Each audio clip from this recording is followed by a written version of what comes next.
खरं तर जेव्हा जेव्हा चौकशीला बोलवलं त्यावेळेस आम्ही उपस्थित राहिलेलो आहे। या अगोदर अनेक बातम्यांचा विपर्यास केला गेलेला आहे, चुकीच्या बातम्या पसरवल्या, ते मला आवर्जून सांगायचंय। ज्यावेळेस मला आणि माझ्या फॅमिलीला बोलवलं गेलं, अगदी किंबहुना शिर्डी पोलीस स्टेशनमध्ये माझी बहीण आणि पुतण्या आम्ही सोशल मीडियाच्या माध्यमातून बातमी पाहिली आणि नोटीस मिळण्यापूर्वी 3 दिवस अगोदर गेलो होतो आणि पूर्णपणे सहकार्य आम्ही या तपास यंत्रणेला केलेलं आहे। मीनाक्षी, आवर्जून सांगायचं म्हणजे ही 11 ते 7 वाजेपर्यंतची ही वेळ आहे। याच्यामध्ये 4-4.5 तासाची चौकशी झाली। याच्यामध्ये जबाब नोंदवणं, टाईप करणं, लिहून घेणं, मधला लंच ब्रेक असा बराचसा काळ होता। पण त्यांचे जे काही प्रश्न होते त्या सगळ्या प्रश्नांची उत्तरं दिलेत आणि मी पहिल्या दिवशी जे सांगितलं होतं ते आजही सांगते। खरा प्रकरणामध्ये खराशी आमचा कोणताही आर्थिक व्यवहार नव्हता, कोणत्याही जमिनीमध्ये आम्ही पार्टनर नव्हतो, त्याच्यामुळे बाकीचे प्रश्न उद्भवत नाही। काय प्रश्न विचारले गेले होते, काय नेमके प्रश्न विचारले गेले होते? मला असं वाटतं सगळ्याच अहवालामध्ये जे काही पुढे तपास होईल त्या तपासामध्ये काय प्रश्न होते हे समोर येतील।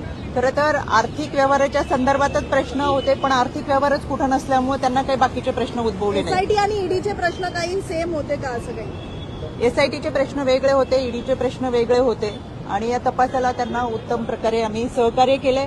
इथून पुढेही कधी त्यांना सहकार्य लागलं आता अजून तसं काही सांगितलेलं नाही। देखील यामध्ये ईडीची चौकशी झालेली आहे। काही बँकेमध्ये पैसे जे आहेत ट्रान्सफर झाल्याचं समोर आलेलं आहे, तर हा थेट व्यवहार आहे असं कळतंय। मी यापूर्वी सुद्धा एक फेसबुक पोस्टच्या माध्यमातून सांगितलं होतं, आज देखील आवर्जून सांगते।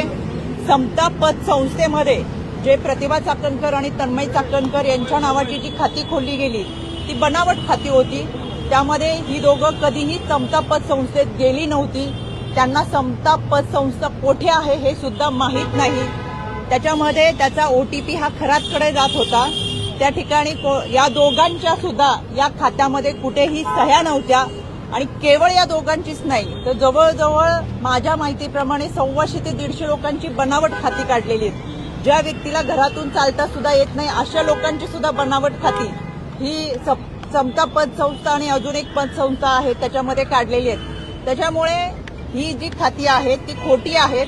आमचा कोणताही आर्थिक व्यवहार हा खराशी संबंधित नाही आणि कोणताही जमिनीचा व्यवहार।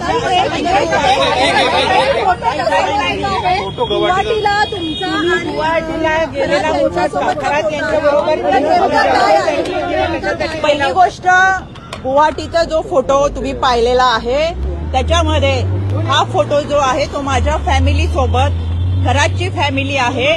दुसरी माझ्या कुटुंबाने कधीही दर्शन केलेलं नव्हतं आणि त्यावेळेचा आमचा भाव असा होता की आपल्याला आपल्या गुरुबरोबर जर दर्शन करता आलं तो आध्यात्मिक भाव म्हणून आम्ही स्वतंत्र पुण्यावरून प्रवास करून गेलो होतो आणि तिथं सोबत आम्ही दर्शन घेतलं होतं। त्याच्यानंतरचा त्यांचा प्रवास त्यांच्या लोकांसमवेत होता। खरात अनेक लोकांबरोबर त्याच्या कुटुंबाबरोबर तिथे आलेला होता।